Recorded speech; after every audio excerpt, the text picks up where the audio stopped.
주변에서 한 번쯤은 이런 사람을 본 적 있을 것이다. 평범한 것 같은데 계속 눈길이 가는 사람. 특별히 뛰어난 게 없는데도 항상 주변에 사람이 모이고 말 그대로 운을 끌어당기는 듯한 묘한 분위기를 풍기는 사람 말이다. 우리는 보통 이런 사람을 보고 아우라가 있다. 기운이 남다르다. 이렇게 말한다. 그런데 이런 남다른 존재감은 과연 타고나는 것일까? 19세기 철학자 니체가 말한 위버맨시, 즉 초인을 오늘날의 언어로 다시 읽어보면 흥미로운 지점이 있다. 니체가 말한 초인은 남다른 초능력을 가진 영웅이 아니었다. 오히려 외부 환경이나 타인의 시선에 휘둘리지 않고 자신의 내면을 기준으로 살아가는 존재를 뜻했다. 대부분의 인간이 외부 자극에 반응하며 살아가지만 그 반응의 고리를 끊고 자기 내면의 의지로 서는 사람만이 진짜 자신의 에너지를 갖게 된다. 우리가 느꼈던 그 압도적인 아우라의 실체가 어쩌면 니체가 말한 외부에 반응하지 않는 단단한 내면의 상태 그 자체가 아니었을까. 한 세기 뒤 정신과 의사 데이비드 호킨스는 이 보이지 않는 차이를 수치로 설명하려 했다. 인간의 의식 상태를 1에서 1000까지의 에너지 수치로 측정했고 하나의 충격적인 주장을 하게 된다. 의식 수준 700에 도달한 단 한 명의 존재가 수백만 명의 부정적 에너지를 상쇄할 수 있다. 즉, 내부 상태가 다른 사람의 존재 자체가 주변에 미치는 영향이 다르다는 것. 우리가 설명할 수 없어 아우라라고 부르는 것, 그 실체가 바로 이 에너지 레벨의 차이일지도 모른다. 그렇다면 에너지 레벨이 높은 사람들에게는 어떤 공통된 특징이 있는가? 오늘 그 비밀을 하나씩 살펴보겠다.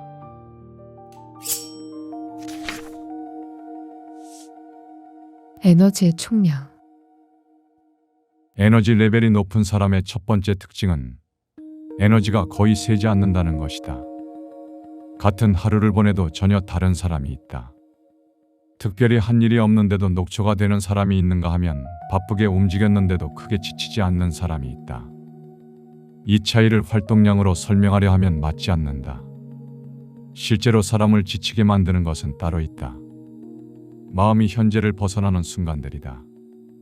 리더십 코칭 전문가 올리비아 폭스카바는 수년간의 연구에서 이 현상을 반복적으로 확인했다. 마음이 지금 이 자리에 없는 사람은 아무리 좋은 말을 해도 상대에게 온전히 전달되지 않는다는 것이다. 어제 했던 말을 반복해서 곱씹고 아직 오지 않은 상황을 미리 걱정하며 대화 중에도 타인의 시선을 의식하는 것. 눈에 보이는 행동은 없지만 내부에서는 끊임없이 소모가 일어난다. 감정도 마찬가지다. 심리학자 로이 바우마이스터는 이를 자아 고갈 이론으로 설명했다. 인간의 의지력과 에너지는 한정된 자원이며 불필요한 자극에 저항하고 감정을 억누르는 행위 자체만으로도 이 자원은 급격히 바닥난다. 감정 자체가 문제가 아니라 그 감정에 저항하는 행위가 내부를 지속적으로 소진시키는 것이다. 많이 움직여서 지치는 것이 아니라 보이지 않는 곳에서 끊임없이 싸우고 있기 때문에 지치는 것이다. 에너지 레벨이 높은 사람은 이 구조가 다르다. 감정이 올라와도 바로 따라가지 않고 자극이 들어와도 즉각 반응하지 않는다. 자극과 반응 사이에 간격이 있다. 비난이 날아와도 내면에 그것을 맞을 관역이 없으면 화살은 그냥 지나간다. 데이비드 호킨스가 말한 항복 기제가 바로 이것이다. 감정을 억누르는 것이 아니라 감정에 담긴 저항 자체를 내려놓는 것. 저항이 사라지면 감정은 스스로 흘러간다. 그 내려놓음이 에너지의 누수를 막는다. 존재감의 실체. 살면서 한 번쯤 이런 사람을 만난 적 있을 것이다. 특별히 말을 많이 하지도 않았고 외모가 압도적이지도 않았다. 그런데 그 자리를 떠나고 나서도 그 사람이 계속 머릿속에 남는다. 무언가를 했다기보다 그냥 거기 있었는데 유독 그 사람만 기억에 남는다. 호킨스는 의식 지도에서 700 이상을 깨달음의 영역으로 분류했다. 예수, 붓다, 크리슈나가 그 범주에 속했고 현대 인물 중에는 마더 테레사가 700으로 측정되었다. 그 수치가 의미하는 것은 도덕적 고결함이 아니었다. 그녀와 짧게라도 대화를 나눈 사람들이 공통적으로 남긴 증언이 있다. 그녀 앞에 서면 세상에서 가장 중요한 사람인 것 같은 느낌이 들었어요. 권력도 없었고 화려한 언변도 없었다. 그녀가 가진 것은 오직 하나였다. 지금 이 사람에게 완전히 열려있는 상태. 올리비아 폭스카바는 수년간의 리더십 코칭 연구에서 이것을 반복적으로 확인했다. 그리고 이 상태에 이름을 붙였다. 현존감. 지금 내 앞에 사람에게 에너지가 완전히 쏠린 상태 그 자체다. 존재감을 갖고 싶은 사람일수록 자신을 더 잘 보이려 한다. 더 좋은 말을 준비하고 더 인상적인 모습을 연출하며 상대가 자신을 어떻게 볼지를 끊임없이 계산한다. 그런데 역설적이게도 그렇게 자신을 채우려 할수록 존재감은 옅어진다. 에너지가 상대를 향하지 않고 자기 자신을 향하고 있기 때문이다. 사람은 상대의 에너지가 어디를 향하는지를 본능적으로 감지한다. 말이 아무리 그럴듯해도 그 사람의 에너지가 자기 자신에게 묶여 있다면 상대는 그것을 느낀다. 자신이 보이지 않는다는 감각. 그 순간 연결은 끊긴다. 아무리 좋은 말을 해도 닿지 않는다. 반대로 에너지가 온전히 자신을 향하는 사람 앞에 서면 묘한 일이 일어난다. 상대는 이유도 모른 채 자신이 중요한 사람이 된 것 같은 느낌을 받는다. 그 사람이 특별해서가 아니다. 자신을 비워냈기 때문이다. 존재감이 강한 사람은 자신을 내세우지 않는다. 상대에게 완전히 열려 있다. 그리고 그 열림이 역설적으로 가장 강하게 기억된다. 아우라란 자신을 채우는 방식이 아니라 자신을 얼마나 비울 수 있느냐에서 결정되는 것인지도 모른다. 기준의 위치. 아우라가 남다른 사람들은 에너지의 원천 자체가 다르다. 이들의 세 번째 특징은 에너지의 연료를 외부에서 구걸하지 않는다는 것이다. 니체는 인간의 정신 변화를 세 단계로 설명했다. 타인이 지어준 짐을 묵묵히 지고 가는 낙타, 그 구속을 끊고 포효하는 사자, 그리고 자기만의 놀이를 창조하는 아이다. 아우라가 남다른 이들은 대개 타인의 가치관을 벗어던진 사자 혹은 아이의 상태에 머문다. 누군가의 말 한마디에 하루의 기분이 뒤집히는 날이 있다. 아침에 들은 칭찬 하나로 하루가 가볍고 저녁에 들은 비판 하나로 하루가 무너진다. 이것이 습관처럼 반복된다면 에너지의 연료를 외부에서 공급받고 있다는 신호다. 기준이 외부에 있는 사람은 에너지가 조건부다. 인정받아야 충전되고 외면당하면 방전된다. 그래서 타인의 반응을 끊임없이 확인하고 시선을 의식하며 자신이 어떻게 보일지를 계산하는데 에너지를 쏟는다.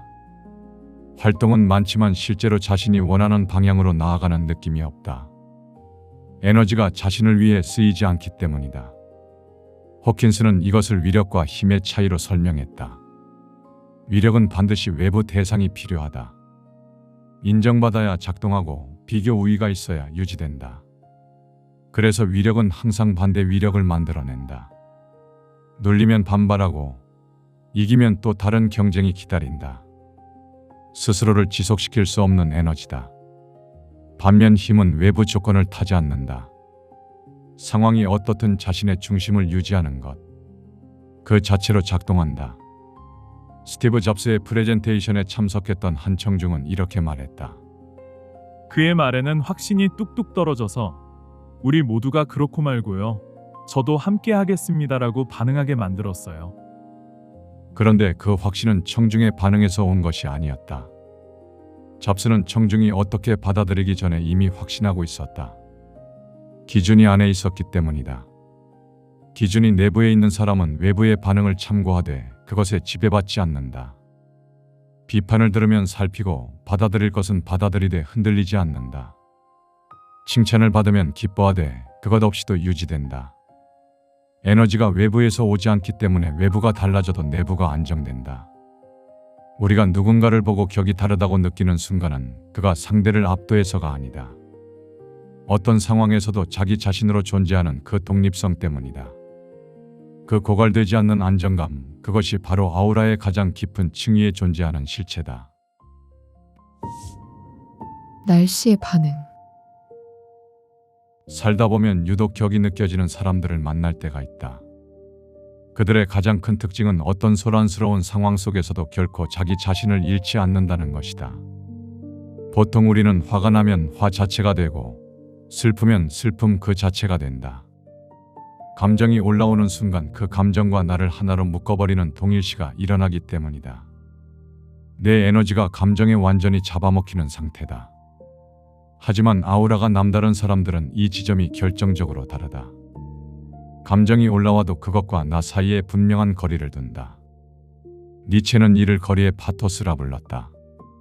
쉽게 말해 내 안에서 일어나는 감정을 마치 남의 일처럼 3인칭으로 바라보는 힘이다. 나는 지금 화가 난다가 아니라 내 안에 화라는 에너지가 잠시 머물고 있구나 라고 관찰하는 것이다. 핵심은 반응의 주도권에 있다. 감정과 나를 분리하는 순간 우리는 그 감정에 휘둘리지 않고 선택을 할 수 있게 된다. 주변이 다 당황해서 허둥지둥할 때 혼자 차분하게 상황을 살피며 지금 우리가 흥분했네요. 잠시 멈추고 다시 보죠. 라고 말하는 사람을 본 적이 있을 것이다. 그 사람에게서 느껴지는 압도적인 여유와 카리스마는 사실 그가 대단한 능력이 있어서가 아니다. 단지 감정에 먹히지 않고 관찰자의 위치를 지켰기 때문에 뿜어져 나오는 에너지다. 데이비드 호킨스는 우리가 감정에 압도당하는 이유는 그 감정이 곧 나라고 착각하기 때문이라고 말한다. 하지만 감정은 내가 아니다. 그저 내 안을 지나가는 날씨와 같다. 내가 구름이 아니라 구름이 지나가는 하늘임을 깨닫는 순간 내면의 에너지는 소모되지 않고 단단하게 응집된다. 우리가 누군가를 보고 범접할 수 없다거나 단단하다고 느끼는 그 서늘한 기운의 실체는 바로 이 거리감에 있다. 폭풍우 한가운데 있으면서도 폭풍우에 휩쓸리지 않는 사람. 자기 자신을 객관적으로 바라볼 줄 아는 그 고요한 시선이 타인에게는 가장 강력한 에너지 레벨, 즉 아우라로 전달되는 것이다. 낙타와 초인. 아우라와 에너지 레벨은 어느 날 갑자기 주어지는 행운이나 타고난 기질이 아니다. 그것은 매 순간 반복된 선택이 겹겹이 쌓인 결과다. 니체는 그의 철학을 통해 우리에게 끊임없이 묻는다. 그대는 그대가 원하는 삶을 살고 있는가? 아니면 남이 원하는 삶을 살고 있는가? 니체가 말한 초인은 외부의 거대한 흐름 속에서도 자기만의 방향을 선택해온 사람이다. 에너지 레벨이 높은 사람이라고 해서 부정적인 감정이 올라오지 않거나 힘든 상황이 닥치지 않는 것이 아니다. 다만 그들은 상황이 닥칠 때마다 무의식적으로 반응할 것인가 아니면 의식적으로 선택할 것인가를 매 순간 결정했을 뿐이다. 타인의 시선에 에너지를 낭비하며 낙타로 살 것인가 아니면 내면의 기준을 지키는 초인이 될 것인가를 결정하는 그 찰나의 순간들이 수만 번 쌓여야 한다. 호킨스는 이 과정을 근육을 단련하는 것에 비유한다.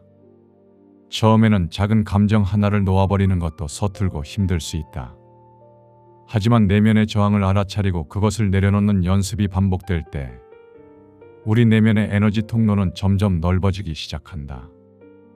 결국 아우라가 남다르다는 것은 타인의 기준이 아닌 나만의 법을 따르기로 결정한 시간이 굳어져 하나의 존재 방식이 되었다는 증거다. 그리고 그 결단이 훗날 당신의 존재감을 결정짓는 가장 단단한 벽돌이 될 것이다. 영상의 일부 내용은 책, 니체의 인생 수업과 놓아버림 그리고 지식의 서재 개인 견해를 담았다. 니체는 인간이 외부의 기준에 끌려다니는 낙타의 삶을 벗어날 때 비로소 자신의 에너지를 갖게 되는 초인이 된다고 보았다. 호킨스는 감정의 저항을 내려놓을 때 진정한 힘이 깨어난다고 말했다. 두 사람의 언어는 달랐지만 가리키는 방향은 하나였다. 외부가 아니라 내부이다. 에너지 레벨이나 아우라는 수치로 측정되거나 과학적으로 증명된 개념이 아니다. 어디까지나 체감의 영역에 가깝다. 그러나 측정할 수 없다고 해서 존재하지 않는 것은 아니다. 우리는 이미 경험해봤기 때문이다. 주변에 어떤 사람을 곁에 두는가에 따라 인생이 바뀌기도 한다는 것을. 하지만 결국 그 차이를 만드는 것은 외부가 아니다. 타인의 에너지에 휘둘리지 않고 자신의 중심을 유지하는 것, 그것이 모든 것의 출발점이다. 어떤 상황에서도 자기 자신으로 있을 수 있는가? 그 질문에 답할 수 있는지가 가장 본질적인 핵심이 될 것이다.